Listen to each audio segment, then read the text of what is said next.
The ice made a sound like a rifle shot, and for one terrible heartbeat, no one on the frozen mere moved at all. Elinor Vane heard it before she saw it, a crack that ran beneath the surface like a vein of black lightning, splitting the white glaze of the lake from the willow roots near the shore, all the way out toward the merry knot of skaters near the island. She had been standing at the edge with her hands tucked into her muff, watching her breath cloud in the January air, when the sound came, and then came the scream. A child had gone through. Then another. The crowd on the bank, nearly 40 souls in their fur-trimmed cloaks and polished boots, gathered for the Kesteven skating party as they were every year when the mere froze thick enough to bear weight, did what crowds so often do in the space between danger and disaster. They froze. Gloved hands flew to mouths. A woman fainted clean away into her husband's arms. Someone shouted for a rope that no one had thought to bring. The Duke of Kesteven himself, resplendent in his dark greatcoat with its collar of sable, stood utterly still at the top of the bank, his jaw hard as carved stone, watching black water swallow the ice where 3 children had been laughing not 1 minute before. Elinor did not stand still. She was already moving before she had decided to move, her half-boots finding purchase on the frost-slick bank. Her skirts gathered in one fist as she ran out onto ice that groaned beneath her weight with every stride. She had grown up on this mere. She knew, in the way one knows the creak of one's own staircase in the dark, which parts of it held and which parts did not, where the current ran warm beneath the old mill race and thinned the ice to lace, where the reeds broke the freeze into treacherous pockets no visitor from London would ever think to fear. She did not think of the Duke watching, or of the 40 pairs of eyes fixed now not on the drowning children, but on the vicar's daughter running toward them. She thought only of small mittened hands, and how quickly cold water stole the strength from even a grown man's limbs, let alone a child's. The first child, a boy of perhaps 7 with his cap already lost to the water, was clawing at the broken edge of the ice, his small body plunging under and surfacing and plunging again, each time with less fight in him than the last. Elinor did not go to the edge and reach. She had seen too many rescuers become victims that way, the ice crumbling further under a second body's weight. Instead, she dropped flat onto her stomach, some 6 feet from the break, spreading her weight across the ice the way her father had taught her, when she was a girl no older than the boy now drowning before her, and she slid herself forward on her elbows until she could seize the collar of his coat. He was heavier than he looked, sodden wool dragging at him like iron, and the cold of the water came up through her sleeves and into her bones in an instant. A cold so total it felt less like sensation and more like a kind of silence. She hauled, and the ice beneath her groaned again, a long, low complaint, and for one suspended moment she thought it would open beneath them both and take them under together. It held. She dragged the boy up onto the surface, gasping, blue-lipped, alive, and did not pause to celebrate it, because behind him, further out where the ice had opened wider, 2 small girls clung to each other atop a raft of broken floes, no bigger than a tea tray, and the raft was sinking. "Hold to me." Elinor called to the boy, though he was too shocked to do more than cling. She left him where the ice was thickest and crawled onward, flat on her belly still, her arms burning with cold and effort, calling out to the girls in a voice she kept deliberately calm, though her heart was a hammer against her ribs. "I am coming. Do not let go of one another. I am coming." One of the girls, no more than 5, had stopped crying entirely, which frightened Elinor far more than screaming would have. That particular stillness in a child was the stillness of a body already surrendering to cold. Elinor reached the edge of solid ice and found there was no more solid ice to reach from. Between herself and the girls lay 8 feet of black water studded with drifting shards. She did the only thing left to do.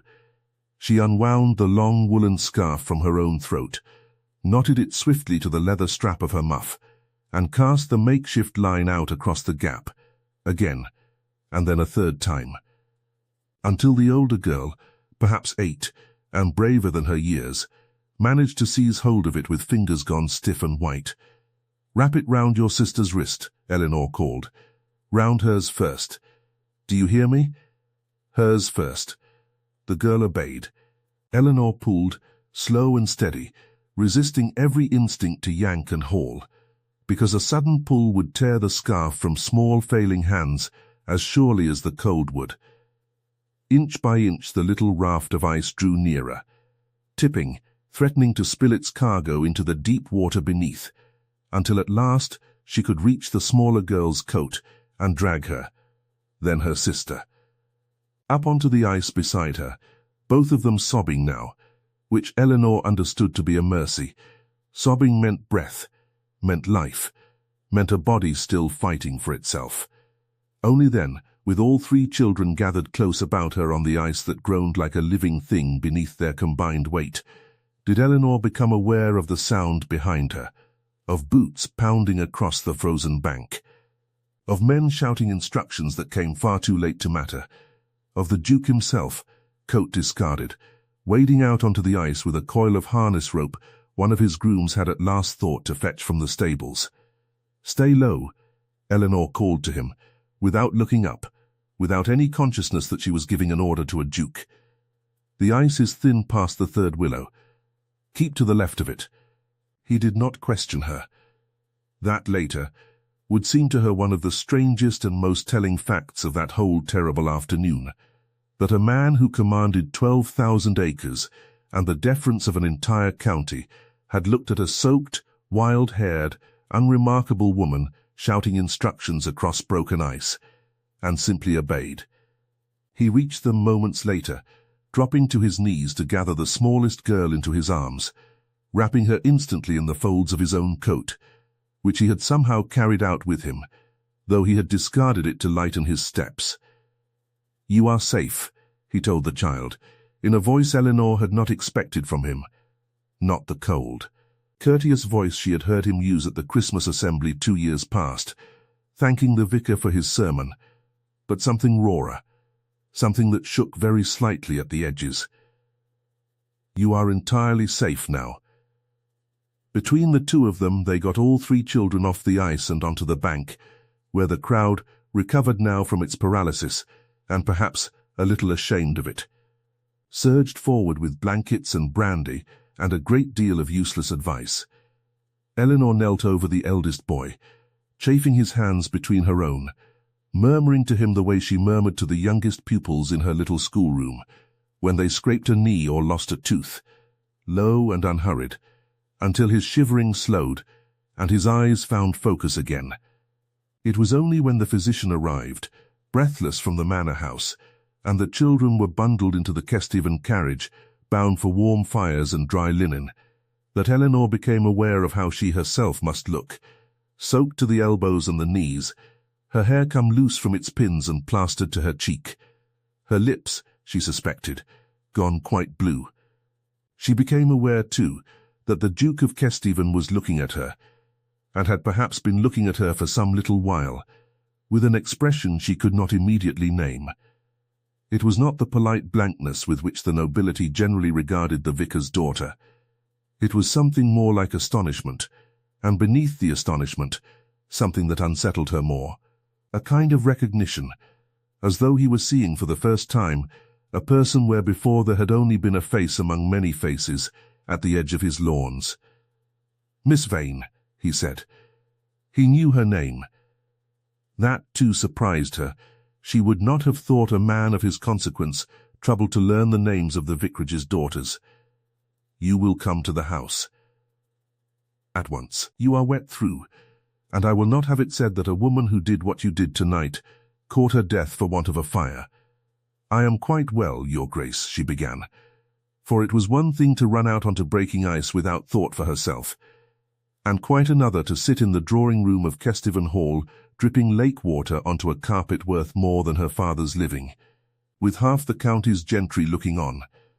But he had already turned, already given the order to his coachman, already, it seemed, decided the matter in the manner of a man wholly unused to having his decisions questioned. "You are not well," he said, not unkindly, but with a finality that brooked no further argument. "You are cold to the bone, and you will come to the house. And that is the end of it."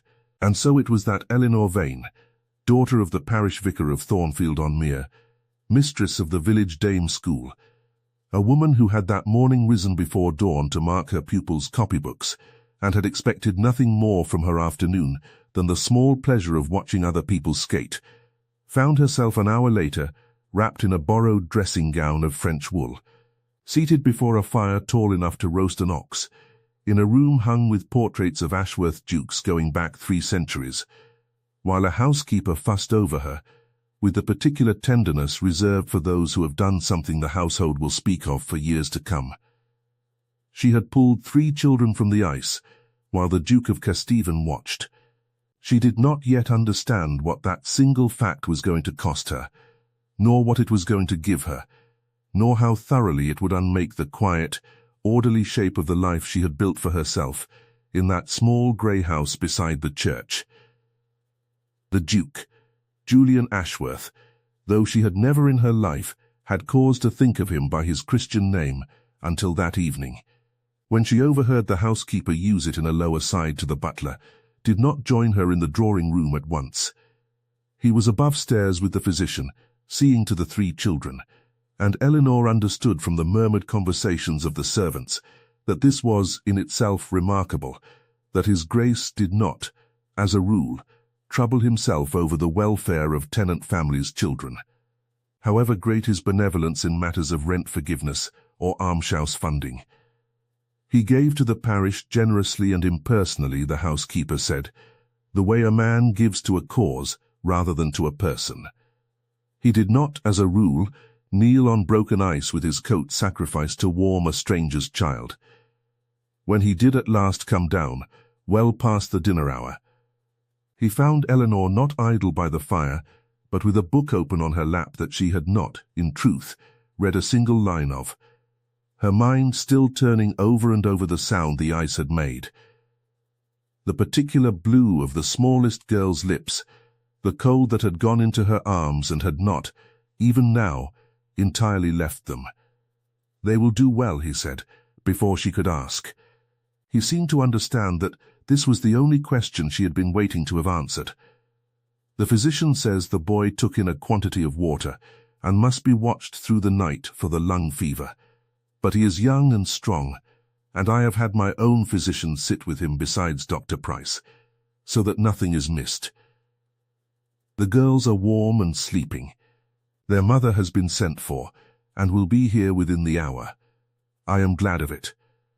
Elinor closed her book, feeling suddenly the great strangeness of the room she sat in, the gilt, the height of the ceiling, the fire that alone could have warmed her father's entire vicarage, and the greater strangeness of the man now standing before that fire, regarding her with an intensity she did not know how to answer.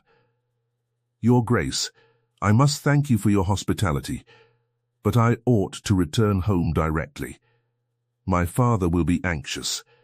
Your father has already been sent word, and assured of your safety, and informed that you will be conveyed home in my own carriage the moment you are warm and fed, and not one moment before." He said this with the ghost of a smile. The first she had seen from him, she had heard he smiled rarely. That grief had settled into the lines of his face some years before, when his wife had died bringing a stillborn son into the world, and that he had worn that grief ever since like another man might wear a signet ring. A small, permanent thing not much remarked upon, but never entirely absent. "You will forgive me if I insist upon looking after you properly. I have had rather a fright this evening, Miss Vane, and I find I am not yet ready to relinquish the evidence that you came to no harm." She did not know what to say to that. It was not the sort of thing Duke said to schoolmistresses, in her limited understanding of how such men were meant to behave, and she found herself flushing in a way that had nothing to do with the fire. Anyone would have done the same, she said, which was not true, And they both knew it was not true, for anyone had had the chance, and no one else had gone. "No," he said, quietly, and there was something almost fierce beneath the quiet. "Not anyone. I stood on that bank, Miss Vane, with 40 people around me, and not one of us moved. I have led men into worse dangers than a frozen lake. I served 2 years in the war before my brother's death called me home to the title, and I promise you, I have seen brave men stand paralyzed by shock before now. It is no shame in itself. But you did not stand paralyzed. You did not even appear to consider it. You were simply already running." He paused, and something moved behind his eyes that she could not read.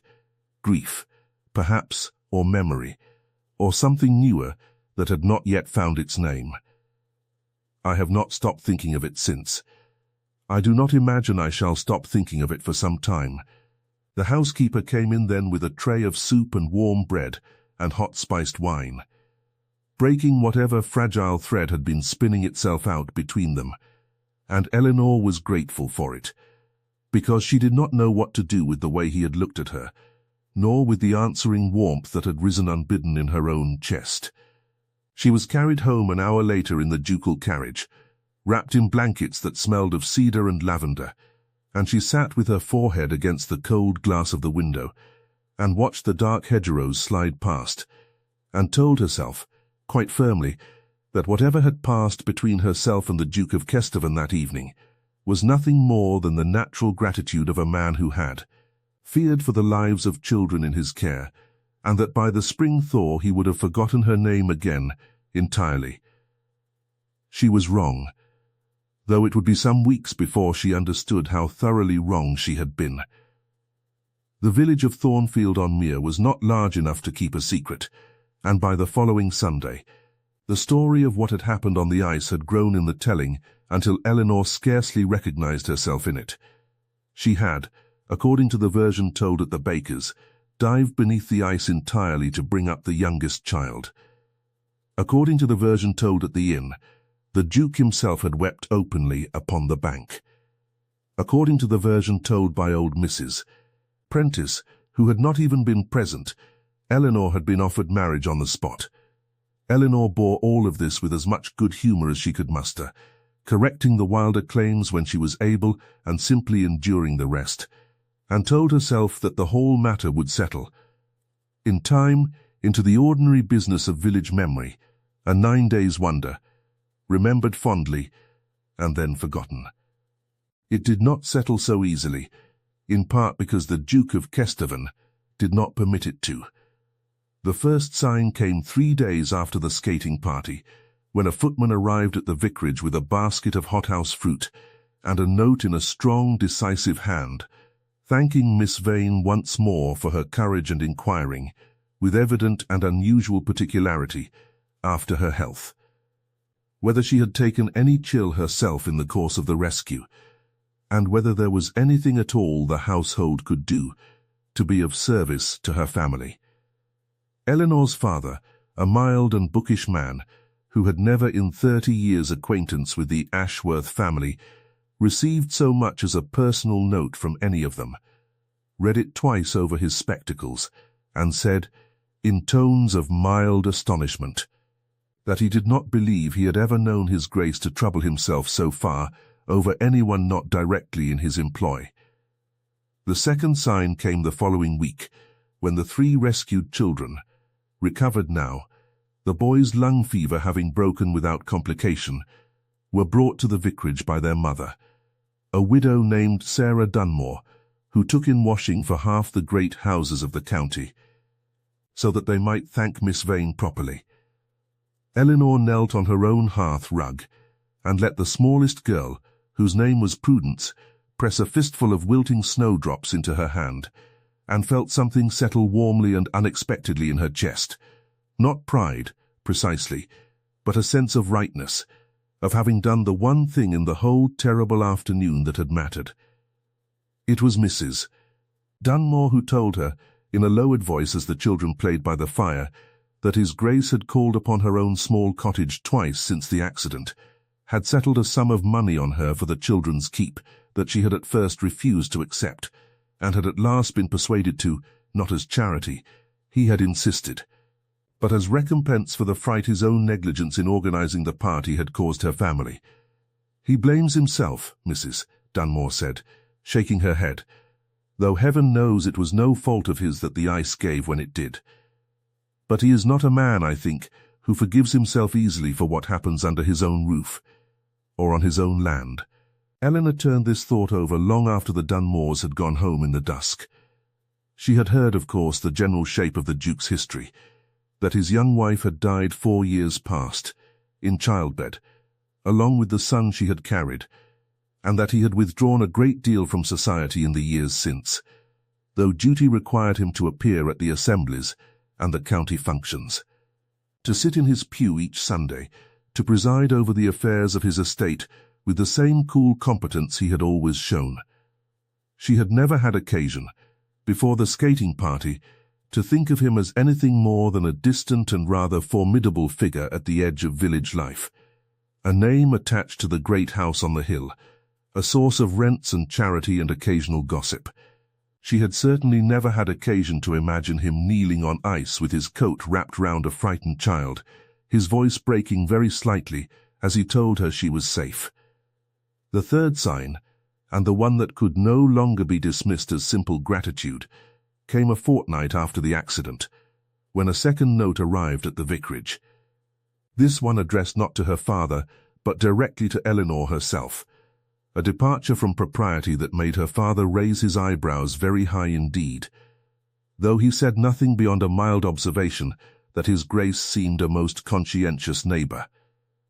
The note requested, in careful and formal language that could not quite disguise a certain diffidence beneath it, whether Miss Vane might be persuaded to call at Kesteven Hall, at her convenience, to see for herself how well the 3 children were faring, as he understood she had taken a particular interest in their welfare, and as the children themselves had asked after her more than once. She went 3 days later, in her best grey wool with her hair pinned as neatly as she could manage, telling herself the whole way that this was nothing more than a kindness extended to a woman who had done a kind thing, and telling herself this so firmly and so often that she almost believed it by the time the carriage, for he had sent the carriage for her, which her father considered a mark of very great condescension indeed, drew up before the long grey fade of Kesteven Hall.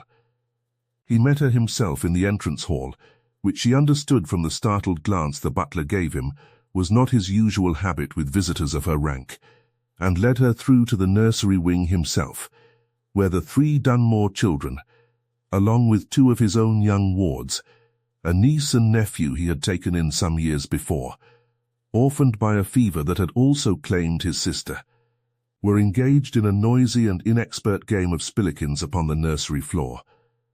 Miss Vane.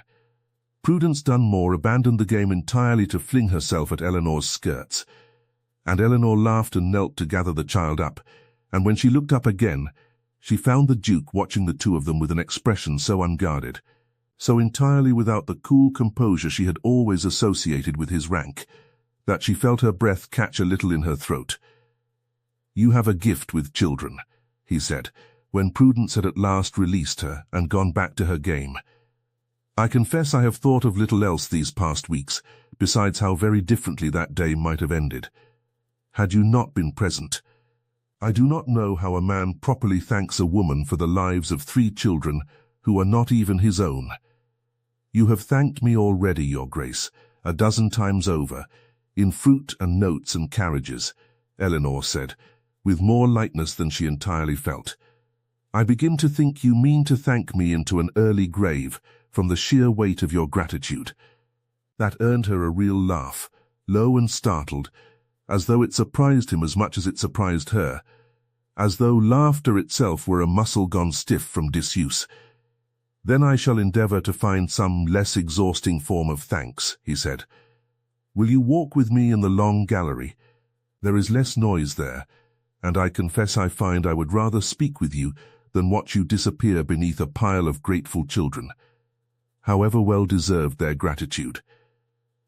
The long gallery of Kesteven Hall ran the length of the house's eastern wing, hung with portraits of Ashworth's past, grim-faced earls in ruffs, powdered ladies with lapdogs, a young man in the red coat of the last century's wars who bore, Elinor thought, a striking resemblance about the eyes to the man now walking beside her.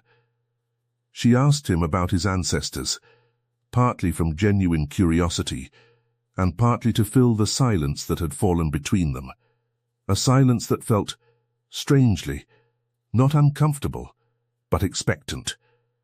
As though both of them were circling some larger conversation, neither yet had the courage to begin.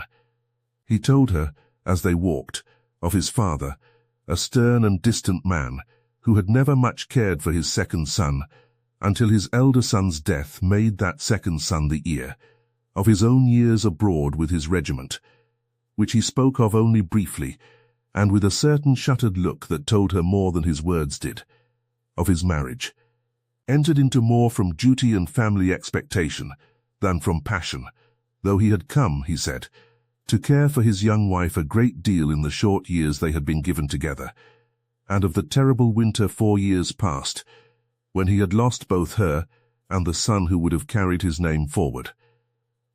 "I do not tell you this to burden you," he said, when he had finished, and they had stopped before a tall window looking out over the frozen park. "I tell you because I find, Miss Vane, that I have not spoken so freely of it to anyone in a very long while, and I do not entirely understand why it is you, of all people, before whom the words come so easily. Perhaps," Elinor said carefully, "it is because I have asked nothing of you, Your Grace, and expected nothing, and so there is nothing for you to guard against." He turned to look at her then, and something in his face made her heart beat faster, a quickening that had nothing to do with the cold of the gallery. "Perhaps," he said, "or perhaps it is simply that I watched you run toward danger that other men, myself included, could only stand and stare at. And I have not since been able to look at you and see anything but courage. It is a rare thing, Miss Vane. Rarer, I think, than beauty or fortune or any of the things society generally prizes in a woman. I find myself rather at its mercy." She did not know how to answer that, and was saved from having to by the arrival of a footman announcing that Lady Cassandra Fenwick had called, unannounced, and was waiting in the drawing-room.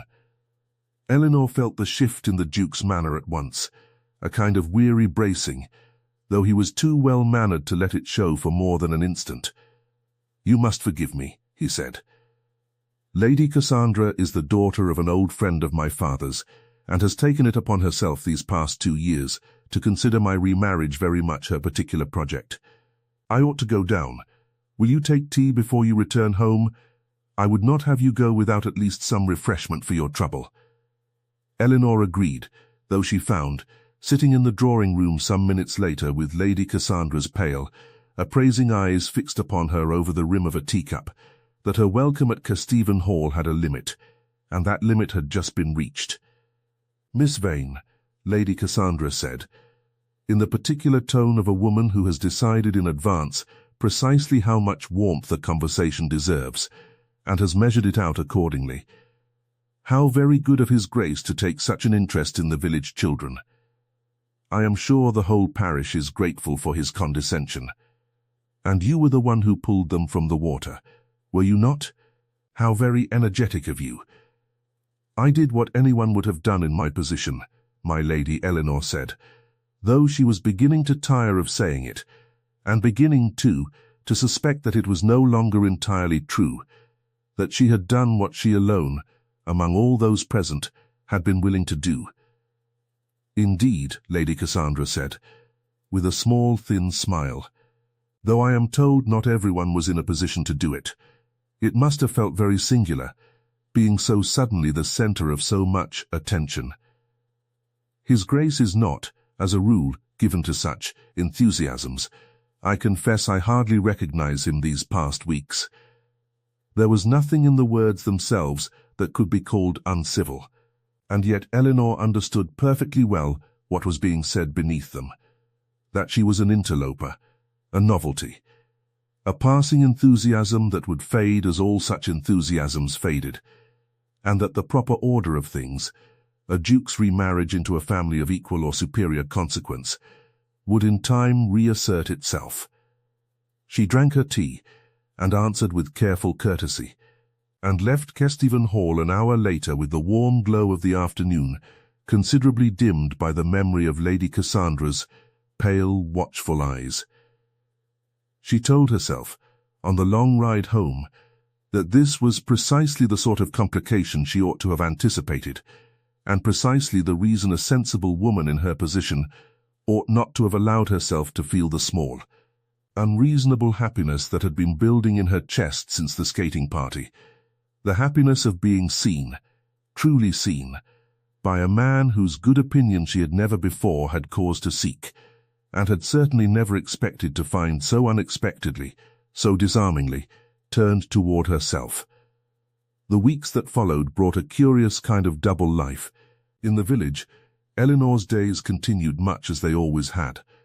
The dame's school each morning, her pupils' small triumphs and small tragedies, the copybooks and the sums, and the endless patient work of teaching children their letters, her father's sermons to be copied fair on Saturday evenings, the ordinary rhythms of a life that had, until January, seemed to her entirely sufficient. But threaded through those ordinary days now ran something new.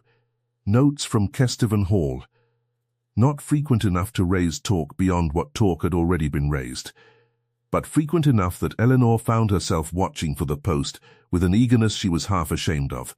Occasional calls from the Duke himself, always with some ostensible purpose, to inquire after the Dunmore children's continued health, to bring books for her school he thought her pupils might enjoy, to ask her opinion, once, on a matter of estate charity that he said he valued more than the opinions of his own steward, because she at least knew what it was to want for nothing more than warmth and bread.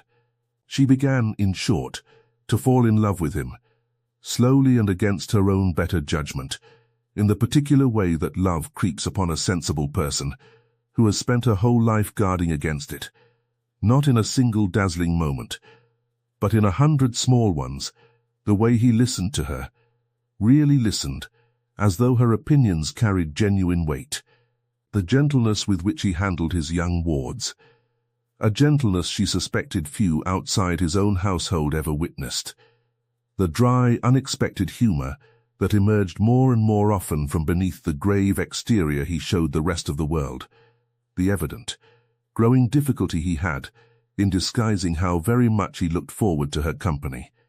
And she understood, with equal clarity, exactly how impossible it all was. She was a vicar's daughter with no fortune to speak of, no connections beyond the parish, no claim whatsoever to the kind of match a duke was expected to make. Lady Cassandra Fenwick, with her £20,000 and her father's earldom, represented everything sensible and proper that society would expect Julian Ashworth to choose, and Elinor did not doubt for a moment that society's expectations weighed on him, however little he seemed to welcome their weight. The talk, when it began in earnest, began cruelly, as village talk so often does. It was whispered first at the market, then more openly at the assembly rooms in the nearby town, then, worst of all, from the pulpit of gossip that was Lady Cassandra's own circle, that Miss Vane had contrived the whole rescue for effect, or at the very least had made shameless use of it since, angling for a duke's attention with a calculation unbecoming a clergyman's daughter, setting her cap at a man so far above her that the very presumption was an insult to the natural order of things. Elinor bore this too, as she had borne the wilder tales of her heroism, with as much composure as she could summon, though it cost her more than she let anyone see, and though she began, in the privacy of her own small room at night, to wonder whether the kindest thing she could do, for herself, and perhaps even for him, was to withdraw from Kesteven Hall's orbit entirely, before the talk grew loud enough to do him real harm. There was, too, an evening at the county assembly rooms in April that Elinor would remember for a long while afterward. though not, at first, with any particular fondness. She had gone with her father, as she did most years, expecting nothing more than the usual round of country dances and the usual polite indifference of the better families, who had never before had much occasion to notice the vicar's daughter beyond a nod across the room. This year was different. She felt the eyes upon her the moment she entered, felt the small ripple of whispered comment that followed her across the floor, and understood that she had become, without any wish of her own, a subject of general fascination. The woman who had pulled 3 children from the ice, the woman the Duke of Kesteven had been seen calling upon rather more often than strict propriety generally allowed. She had resolved, before ever setting foot in the room, to bear whatever came with as much composure as she could manage, and she might have succeeded entirely had Lady Cassandra Fenwick's particular circle not chosen that evening to test the limits of her composure directly. It was a Mrs. Aldous, a widow of considerable fortune and even more considerable opinion, who remarked, not quietly, and not, Elinor was quite certain, by any accident of overhearing, that it was a curious thing indeed how a woman of no fortune and no family might contrive to become the whole talk of the county merely by being in the right place at the right moment, and curiouser still how readily some gentlemen mistook a moment's usefulness for something deeper and more lasting. Elinor felt the colour rise in her cheeks, and made herself hold her chin level and her voice even. "I confess, ma'am, I did not think of usefulness at all that afternoon. I thought only that 3 children were drowning, and that someone ought to go to them. I am glad it answered as it did. I should have gone all the same had it answered otherwise." It was not a clever retort, nor a cutting one, and she had not meant it as either. She had meant it only as the plain truth, delivered without artifice, because she found she had grown tired of performing modesty for people who had already decided what they wished to believe of her. But it carried further across the room than she had intended, into a lull between dances, and she saw more than one older gentleman incline his head toward his neighbour in evident approval, and saw, too, Julian himself, who had arrived only moments before, and had not yet made his presence generally known, standing very still near the doorway, watching her with an expression that made the whole overheated room seem, for a moment, to fall away entirely. He came to her directly, before the next set could be called, and bowed over her hand with a formality just correct enough to satisfy the watching room, and just warm enough that Elinor felt it in her chest like sunlight. "Miss Vane," he said, loudly enough to carry, "I wonder if you would do me the very great honour of standing up with me for this dance." And then, more quietly, for her alone, "I have never in my life wanted so badly to tell an entire assembly room precisely what I think of their opinions, and never been so grateful for the restraint of good manners in preventing me from doing it." They danced, and the room watched, and whatever doubts had lingered among the county's more censorious matrons found themselves, by the evening's end, rather thoroughly overruled by the plain evidence of a duke who could not, try as he might to observe the proper distances of the dance, quite keep his eyes from returning again and again to his partner's face. It was not a declaration, not yet, but it was. Elinor understood as she rode home beside her father through the soft April dark, as near to one as propriety would presently allow, and she carried the warmth of it with her for days afterward, a small private happiness she did not yet dare examine too closely for fear of what she might find herself hoping. She might have gone on for some while yet in that state of careful, guarded hope, might have written the sensible, distant note her better judgment kept urging upon her, warning her against building castles upon a duke's admiration, had it not been for the fire. It came in March, on a night of high wind that rattled the vicarage windows in their frames, and sent smoke curling down the chimney in sudden gusts, and Elinor knew nothing of it until well past midnight, when a boy from the hall came pounding at the vicarage door, breathless and wild-eyed, to say that the old west wing, The disused portion of the house, where broken furniture and outdated hangings were stored, hard by the nursery corridor, had caught a light from a fallen coal, and that the fire had already spread further than anyone liked, and that his Grace, having sent every able body to the well and the pump, had gone himself into the smoke to be certain the nursery wing was clear, and had not yet come out. Elinor did not stop to think. She was out the door and running through the wind-torn dark before her father had finished reading the second line of the boy's frantic message, her cloak snatched up, but not fastened, her feet finding the familiar road to the hall by memory more than sight.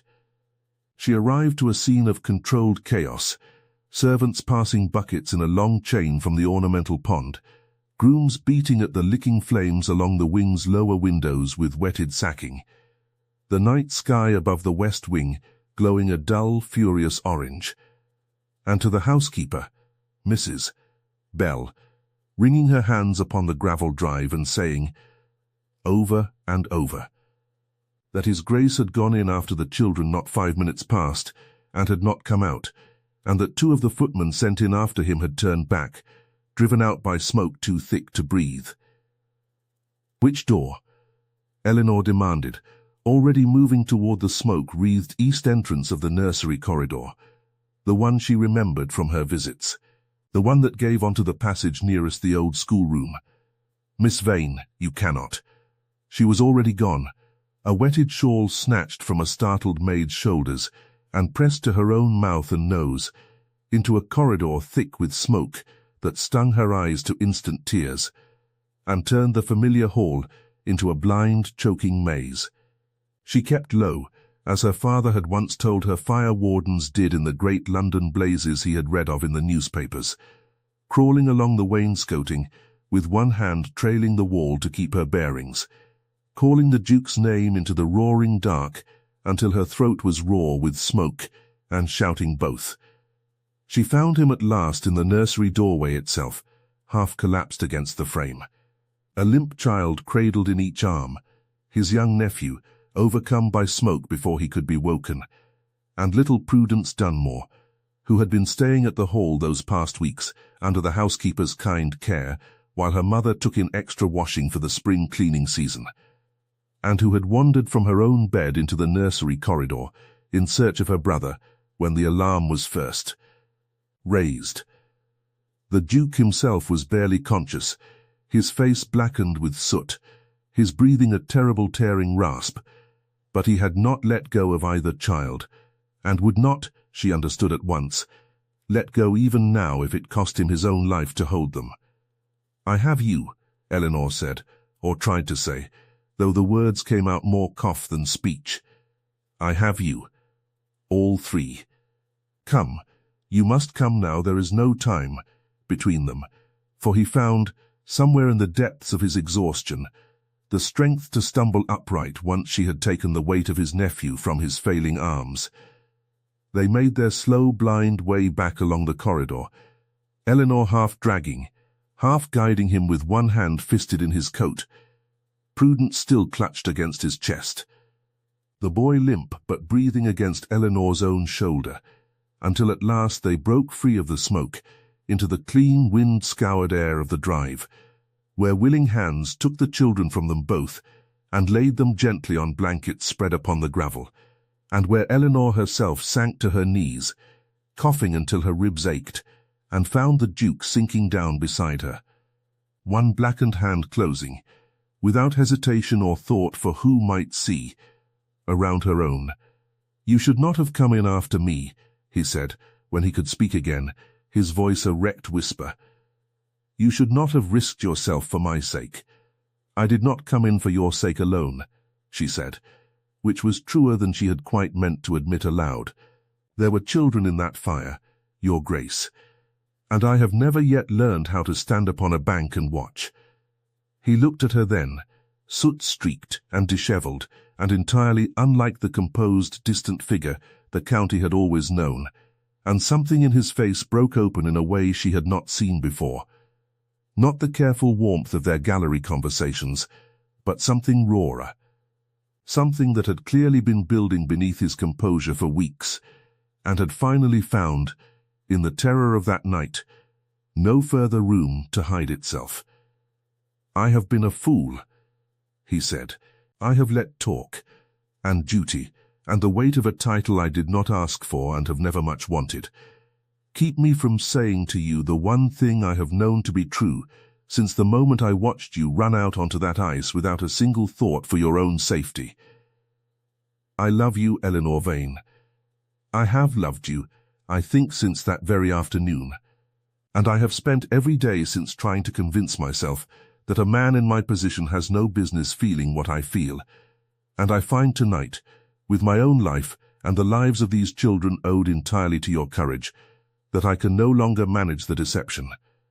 Elinor, kneeling on cold gravel with smoke still stinging her eyes, and her whole body trembling with the aftermath of terror, found she had no careful, sensible answer ready, no reminder of rank or fortune, or the gulf of consequence that lay between a duke and a vicar's daughter. She had only the truth, plain and entire, and she gave it to him without further guarding. "I love you too," she said. "I have loved you since the gallery, I think, though I did not let myself call it by its proper name until this moment. But Julian, and it was the first time she had used his Christian name, and she saw it land on him like warmth after long cold. The world will not make this easy.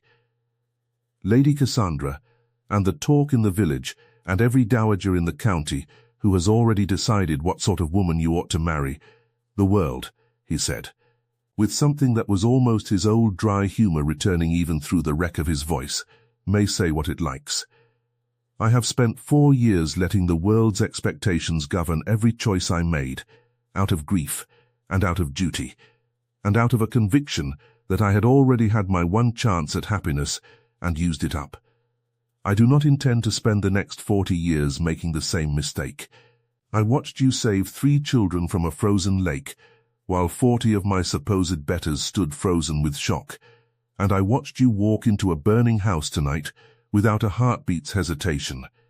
And I promise you, Elinor, there is no woman in this county, titled or otherwise, whose good opinion I value above yours, nor whose courage I would trust my own children to before yours."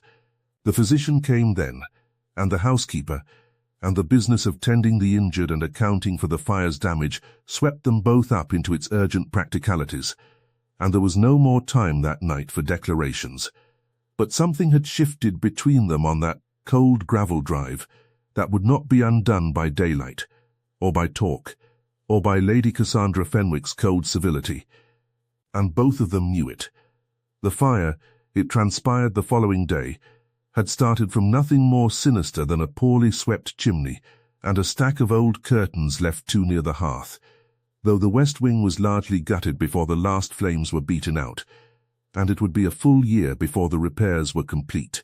Both children recovered fully within days, none the worse beyond a lingering cough, and the county, ever hungry for drama, found in the tale of the Duke's own rescue and Elinor's role within it a story too dramatic to resist telling, so that within a fortnight the whole shape of the gossip had turned entirely on its head, no longer whispers of a scheming vicar's daughter, but open, admiring talk of the woman who had twice now walked into mortal danger to save children not her own, and who had, moreover, saved the Duke of Kesteven's own life in the bargain.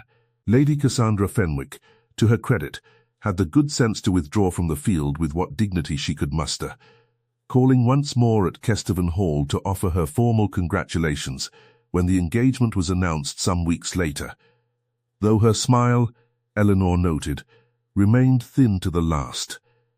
The weeks between the fire and the wedding were, Elinor would think afterward, among the happiest of her life, precisely because they were so quiet. There was no more need for careful notes or engineered excuses to call at the hall, no more need to guard her own feelings so closely against a hope she had been afraid to name. Julian came to the vicarage most afternoons, often on foot, often with no more purpose than to sit in her father's small garden and talk of nothing in particular: the progress of the repairs to the west wing, the health of the 3 Dunmore children, who had taken to treating Kesteven Hall as something very near a second home. The small daily business of two lives beginning to fold themselves gently into one. Her father, watching this courtship unfold in his own garden with an astonishment he had never quite managed to disguise, remarked once that he had baptized half the parish and buried the other half, and had never in 30 years expected to perform the office of blessing a duke's engagement to his own daughter, and that he considered it, on the whole, rather better evidence of Providence's sense of humour than any sermon he had ever preached. There were harder days, too, in that season of recovery. The boy, young Thomas Dunmore, suffered a relapse of the cough that had first taken hold on the night of the fire, and for 2 anxious days in early May, the physician would not say with certainty that it would pass, and Elinor sat up with Mrs. Dunmore through both of those nights, sponging the boy's forehead and murmuring the same low, steady words she had once murmured to him on the ice, until the fever broke at last on the 3rd dawn, and he woke asking, in a thin, cross, wonderfully ordinary voice, whether he had missed his breakfast. Julian came each of those mornings before first light, to sit with them a while before returning to the business of his estate, and it was in the depth of the second of those long nights, with the boy's breathing at last easing toward something like rest, that he told her quietly he had written that week to his late wife's family, informing them of his intention to remarry, not from any obligation, but because he wished them to hear it from him directly and kindly, and that they had written back with a warmth he had not expected, but was deeply grateful to receive. A final, gentle closing of one chapter of his life before the opening of another.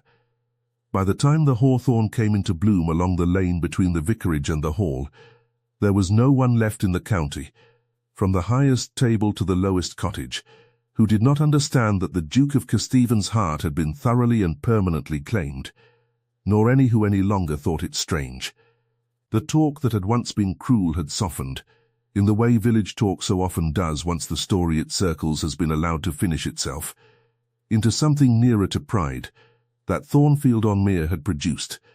Out of its own small, unremarkable soil, a woman a duke had chosen not for her fortune or her family, but for the plain, unanswerable evidence of her character, witnessed first upon breaking ice and proven again in a burning house, and found, upon every closer acquaintance, only truer still. The wedding, when it came in early June, was held not in the grand chapel at Kesteven Hall, as tradition and consequence would have dictated, but in the small stone church at Thornfield-on-Mere, where Elinor's father had preached for 30 years. At Julian's own particular and firmly stated insistence, because it was there, he said, that he wished to be married, in the parish that had given him the woman he loved, before the very congregation among whom she had first shown him what true courage looked like. The whole village turned out, crowding the churchyard and lining the lane beyond, and among the guests seated in the front pew, scrubbed clean and solemn in their best clothes, sat the 3 Dunmore children who had first been pulled from the ice that January afternoon, along with the Duke's own young wards, all 5 of them watching with the particular gravity of children who understand, in their own way, that something important is happening, even if they cannot yet name precisely what.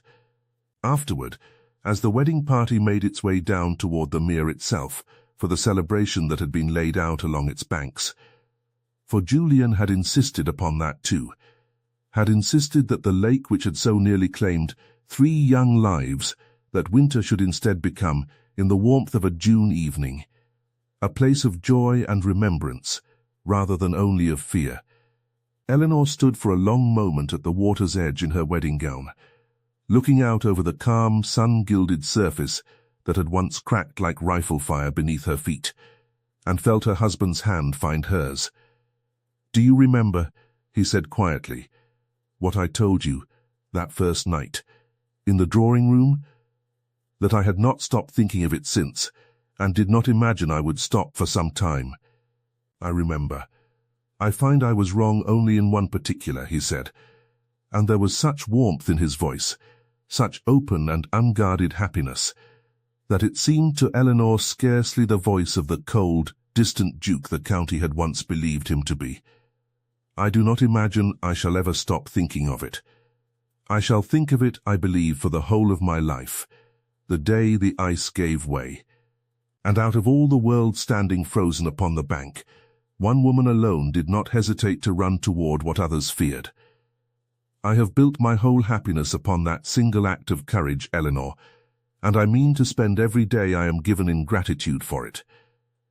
She turned to him then, with the whole warm evening spread out golden around them, the water lapping gently at the reeds, where once it had swallowed a child's cap, and very nearly 3 young lives besides, and she thought that whatever the world had once believed possible, or proper for a vicar's daughter and a duke, they had made, between the two of them, something neither rank nor fortune nor the cold calculations of society had ever accounted for. A love built not upon convenience or consequence, but upon the plainest and rarest of foundations, that in the one moment it had mattered most, she had not hesitated, and he had never once, from that day forward, looked away.